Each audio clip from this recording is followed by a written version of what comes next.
გრენლანდიის საპარლამენტო არჩევნებში ხმათა უმეტესობა ოპოზიციურმა დემოკრატიულმა პარტიამ მოიპოვა. დემოკრატიულ პარტიას თითქმის 30%-იანი მხარდაჭერა აქვს.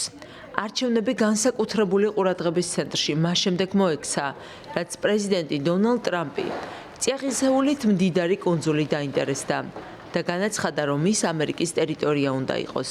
მისი თქმით, კუნძული ამერიკის უსაფრთხოების ინტერესებისთვის კრიტიკულად მნიშვნელოვანია.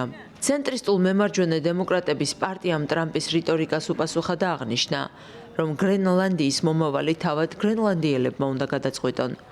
კუნძული სტრატეგიულად მნიშვნელოვანი ტერიტორია და მდიდარია იშვიათი მიწის მინერალებით, რომლებიც საჭიროა როგორც მობილური ტელეფონების, ისე განახლებადი ენერგიის ტექნოლოგიებისთვის.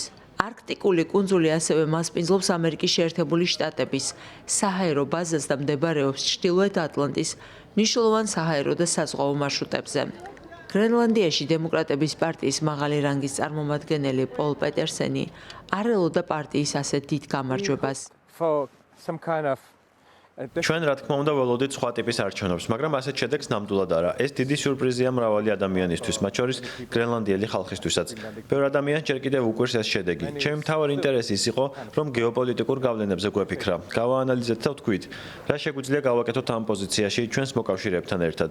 ვცდილობთ ვიყოთ მშვიდად, ვიყოთ კონცენტრირებული და ვიმუშაოთ გრენლანდიის საკითხებზე. უნდა ვიფიქროთ, როგორ შევცვალოთ სიტუაცია უკეთესობისკენ, მაგრამ ამავე დროს არ მოვადუნოთ ყურადღება გლობალურ საკითხებზე. ჩვენ ვხედავთ ომს უკრაინაში. გარემოს სწრაფ ცვლილებებს და სხვა საკითხებს, რომლებსაც უნდა მივხედოთ. ასე რომ ვფიქრობ, ამან რაღაც გავლენა იქონია არჩევნებზე, მაგრამ ზუსტად როგორ და რამდენად არ ვიცი.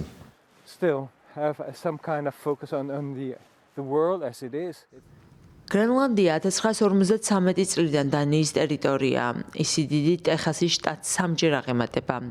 ავტონომია მან 1979 წელს მოიპოვა, როცა მისი პირველი პარლამენტი ჩამოყალიბდა.